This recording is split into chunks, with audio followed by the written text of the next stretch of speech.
जी अस्सलाम वालेकुम स्टूडेंट। पिछली वीडियो में हमने चैप्टर 1 स्टार्ट कर दिया था।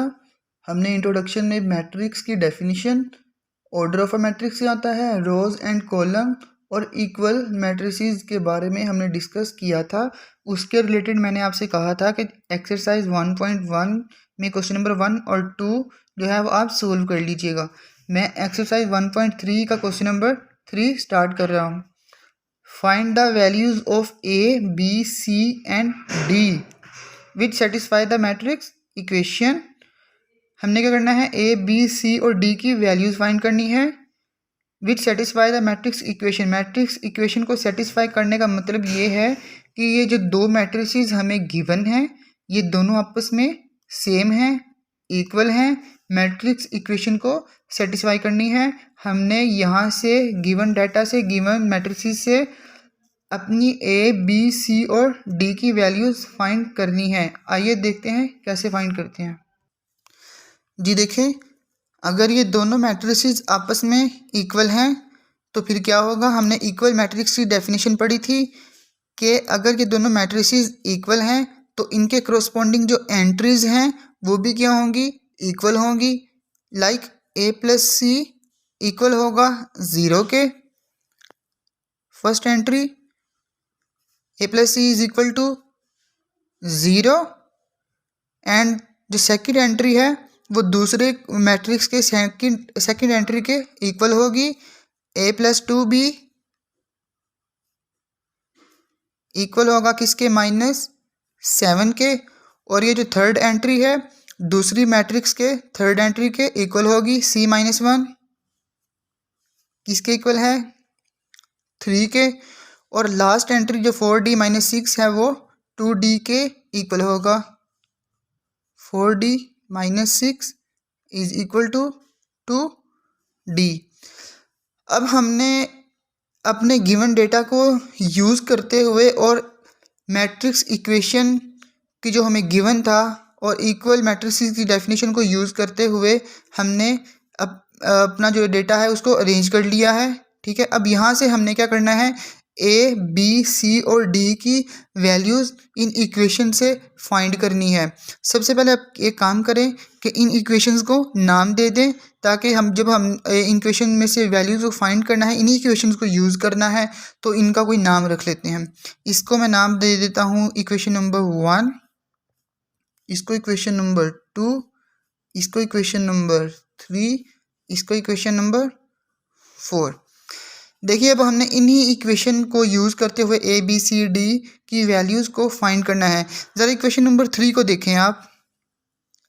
C-1 is equal to 3 from equation 3। C-1 is equal to 3, C is equal to, ये देखे -1 जो 1 है इधर राइट हैंड साइड पे क्या हो रहा है, सब्ट्रैक्ट हो रहा है, इधर आके क्या हो जाएगा, ऐड हो जाएगा 3 + 1 और C की वैल्यू हमारे पास आ जाएगी 4। एक वैल्यू तो हमने फाइंड कर ली, बड़ी आसानी से हमें नज़र आ रहा था सामने कि C-1 इज इक्वल टू 3 है। 1 इधर सब्ट्रैक्ट हो रहा है, इधर आके ऐड हो जाएगा, तो हमारे पास एक वैल्यू तो निकल आई। अब हमने जो वैल्यू निकल आई इसको भी यूज़ कर सकते हैं किसी भी इक्वेशन में। देखिए जहाँ पे ये वैल्यूज़ हम पुट करके जो दूसरी हमारे पास कोई जो हमने फाइंड करनी है वैल्यू वो हमें मिल रही है कि नहीं मिल रही। आप यहाँ पे देखिए C की वैल्यू अगर इक्वेशन नंबर 1 में पुट करें तो हमारे पास A निकल आएगा।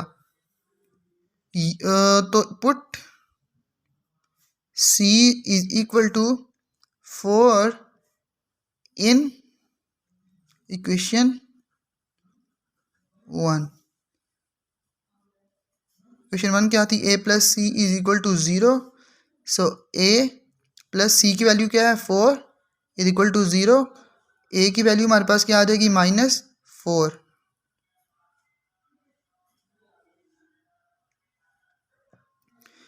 हमने A और C फाइंड कर लिया है, हमारे पास B और D रह गया है। हमारे पास इक्वेशन नंबर 3 को भी यूज़ कर लिया है, इक्वेशन नंबर 1 को भी यूज़ कर लिया है। आप अब हमारे पास इक्वेशन नंबर 4 और इक्वेशन नंबर 2 रह गई हैं। हमारे पास देखें ए की वैल्यू है 4 -4, ठीक है।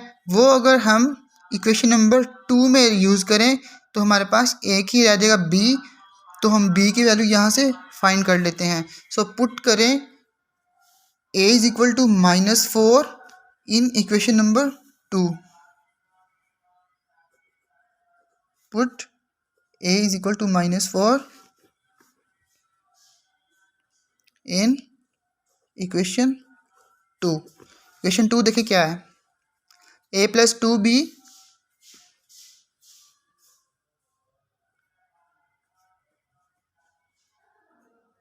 + 2b इज इक्वल टू -7, ठीक है जी। हमने क्या करना था, a की जगह पे -4 पुट करना है। -4 + 2b इज इक्वल टू -7। -4 यहाँ लेफ्ट हैंड साइड पे देखिए, -4 इधर आके लेफ्ट जब राइट हैंड साइड पे आएगा तो क्या हो जाएगा, पॉजिटिव। तो 2b is equal to -7 + 4, -7 + 4 -3, 2b is equal to -3, और इधर 2 मल्टीप्लाई हो रहा है हमें क्योंकि b की वैल्यू चाहिए है, तो इस साइड पे आके डिवाइड हो जाएगा। b is equal to -3/2। ये लीजिए हमारे पास b भी निकल आई।